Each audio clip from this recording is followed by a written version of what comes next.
encore relativement tôt dans ce nouveau Parlement, et signale que le Labour pourrait potentiellement se diriger vers une élimination totale et complète. J'en ai parlé dans ma newsletter Substack, Aver News. Je mettrai un lien vers l'article ci-dessous. Vérifiez-le. Mais bien sûr, le bilan du Labour au gouvernement révèle déjà ce qu'est ce parti. Nous avons vu cette approche absolument dégoûtante envers les gangs de violeurs, le scandale des gangs de proxénètes, un énorme effondrement face à l'Union européenne, une trahison en cours, des pêcheurs, encore une fois Ed Miliband bien sûr, et ce gouvernement qui défend la folie du zéro net, et un pays maintenant sous le Labour qui se dirige vers un crash économique majeur. Pendant que nous travaillons dur pour payer loyer et hypothèque.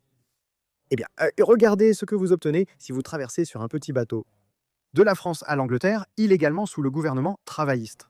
Maintenant, il semble que les gens vont être déplacés des hôtels aux maisons. Les propriétaires se voient maintenant offrir des contrats de location complets, garantis pour 5 ans pour loger les personnes qui arrivent. Et c'est bien sûr parce que le gouvernement a complètement perdu le contrôle de la situation. Les conservateurs ont fait exploser les chiffres et donc les gens vont être récompensés, semble-t-il, avec des maisons gratuites. L'argent des contribuables est maintenant dépensé dans des hôtels charmants. Va, et c'est pourquoi vous voyez maintenant Reform United Kingdom en tête des sondages de manière très importante, avec une avance de 8 points sur les conservateurs et le Labour avec Find Out Now. C'est absolument énorme. Et juste pour vous montrer si cela se produisait lors des prochaines élections générales. Ce que cela signifierait, regardez ces chiffres de stats pour les gauchistes. Cela signifierait que la réforme monterait jusqu'à 374 députés.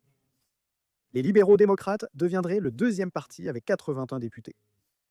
Les conservateurs auraient 58 députés, le Scottish National Party 44 députés, et ensuite viendrait le Labour. Le Labour perdrait 370 sièges et serait réduit à seulement 41 députés. Bien sûr, il ne faut pas s'emballer. Il reste encore du temps avant les prochaines élections générales. Mais je pense que cela vous montre l'ampleur de la colère, le retour de bâton massif contre ce que les gens voient de ce gouvernement vraiment épouvantable.